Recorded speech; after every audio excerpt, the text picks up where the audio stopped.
अभी देश के लोग इलेक्शन कमीशन को घेरने वाले हैं, चेतावनी देने वाले हैं, या तो इलेक्शन बैलेट पेपर से कराइए, वरना आप लोगों को पदों पे ये देश रहने नहीं देगा। इस प्राइम मिनिस्टर के होते हुए देश में बोलने की आजादी कम हुई है, देश में डर पैदा हुआ है, देश का मीडिया गोदी मीडिया हो गया, देश की संवैधानिक संस्थाएं गोदी संस्थाएं हो गई हैं। मन की बात करता है एक तरफा, लोगों की सुनता नहीं, लोगों के प्रश्नों के जवाब देने की हिम्मत नहीं, पार्लियामेंट से भागता है। घर का बुजुर्ग भी यानी बाप भी नशाखोर हो, व्यभिचार हो, चोर ठग बेईमान हो, वो घर में अपनी हुकूमत चलाने के चक्कर में अपने बच्चों को भी बदनाम करता है। ये आदमी अभी भी सत्ता में बने रहने की इसकी ललक और इसकी वो हवस खत्म नहीं हुई है।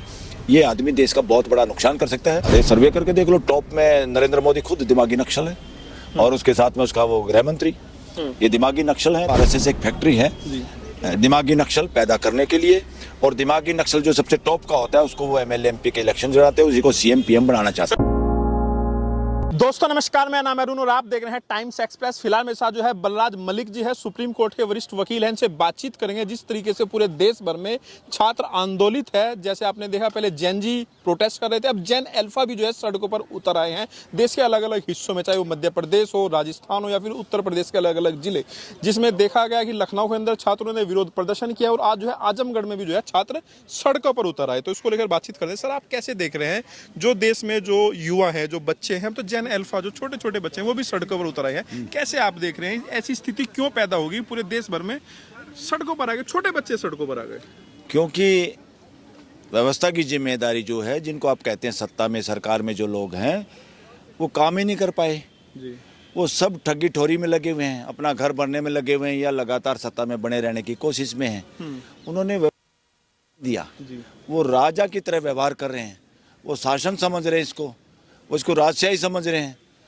ये नॉनसेंस उनके दिमाग में घर कर गई है। ऐसी मानसिकता के लोग सारे के सारे वो होते हैं दिमागी नक्सल, जो प्राइम मिनिस्टर ने खुद ही बता दिया, और उनमें से प्रमुख आदमी वही है। इस प्राइम मिनिस्टर के होते हुए देश में बोलने की आज़ादी कम हुई है, देश में डर पैदा हुआ है, देश का मीडिया गोदी मीडिया हो गया, देश की संवैधानिक संस्थाएं गोदी संस्थाएं हो गई हैं।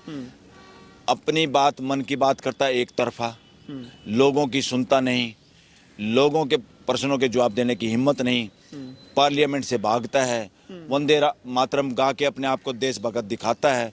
जो अपने को, जिसके विचार कर्म अलग अलग होते हैं, वो दिमागी नक्सल होते हैं। ठीक है, लेकिन सर जिस तरह जो छोटे बच्चे हैं, जो जैन अल्फा है, जो 7वीं 8वीं 9वीं क्लास के जो बच्चे हैं, अगर वो सड़कों पर आ रहे हैं तो ऐसा भी नहीं कह सकते कि वो किससे इन्फ्लुएंस है, पॉलिटिकल इन्फ्लुएंस है। वो तो एक नेचुरल एक गुस्सा, जो जिस तरह देखा जा रहा है कि स्कूल में बेंच नहीं है, रास्ते खराब है, टीचर्स नहीं है स्कूल में, ये जो स्थिति पैदा हुई है इसके लिए, क्योंकि सरकार को भी 12 साल हो चुके हैं।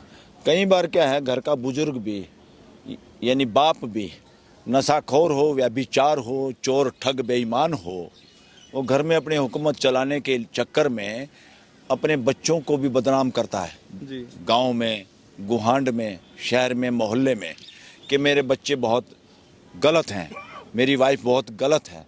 ये उसी तरह की बात इसने की है, नरेंद्र मोदी ने, प्राइम मिनिस्टर ने। ये चोर की दाढ़ी में तिनका, इनकी बात से पूरा देश में अभी एक बात है कि चोर की दाढ़ी में तिनके वाली बात है। अपने आप ही अपना नाम रख के बता दिया कि मैं दिमागी नक्सल हूँ देश के लिए, क्योंकि देश में जो हो रहा है, देश में बंधुत्व कम हुआ है, देश में हिंदू मुसलमान किया है। दिमागी नक्सल किसे कह रहे हैं आप?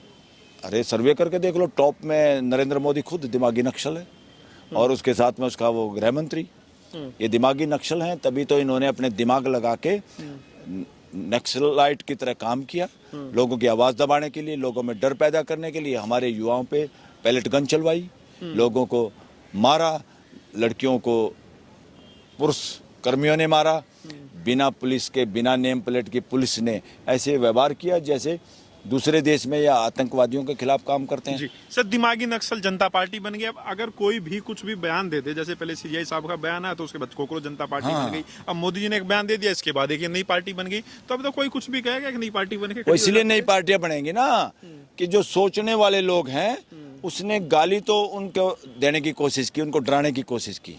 इस नाम पे उसने युवाओं को कि इनको अलग थलग करो, कहने का मतलब एक तरह से छूट दी है पुलिस को अपने लोगों को बताया कि इन पर खुल के कार्रवाई करो, बदमाशी सारी खुद और दोषी देश को ठहराने की कोशिश।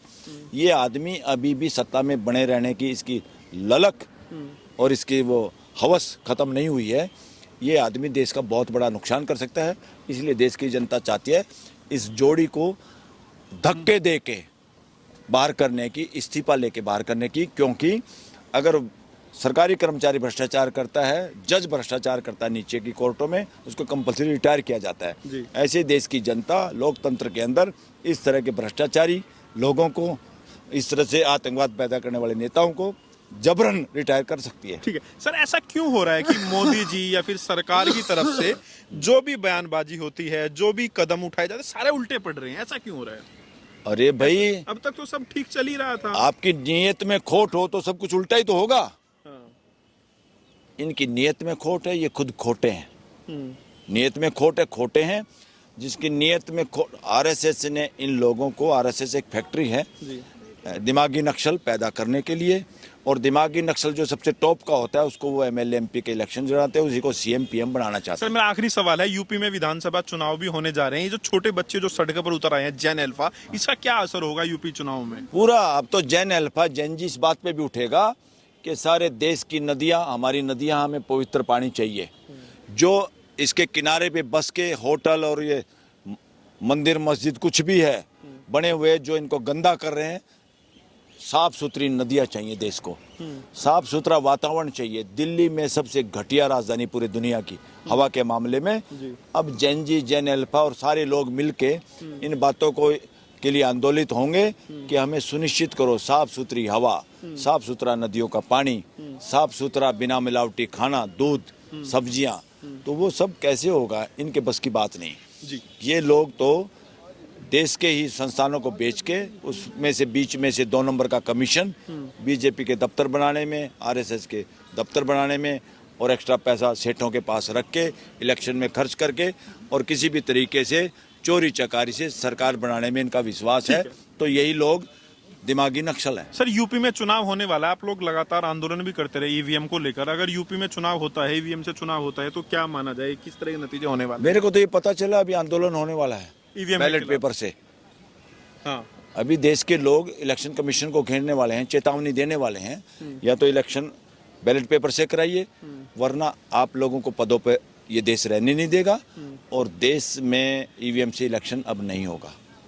आप लोग आंदोलन करेंगे? पहले तो आप लोगों ने आंदोलन किया था, फिर आप लोग भी बैठ गए। हमने एजुकेट किया था देश के लोगों को, बताया था, और देश अब तो तैयार है, और हम तो देश के साथ तैयार हैं, हम तो देश के साथ हैं। आंदोलन होगा फिर से ईवीएम के खिलाफ? अरे ये तो जल्दी होने वाला है पूरे देश में। सर आखिरी सवाल है, यूपी में अगर चुनाव बैलेट पेपर से होंगे तो आपको क्या लगेगा, किस तरह के नतीजे होंगे? अगर ईवीएम से होता तो क्या होगा यूपी के अंदर? ईवीएम से तो चोरी चकारी कर सकते हैं, बैलेट पेपर से सही चुनाव होगा और पूरी तरह से धराशायी हो जाएगी आज के जो लोग सत्ता में हैं, जो चोरी चकारी देश को डराने का काम कर रहे हैं, जो दिमागी नक्सल मानसिकता के लोग हैं।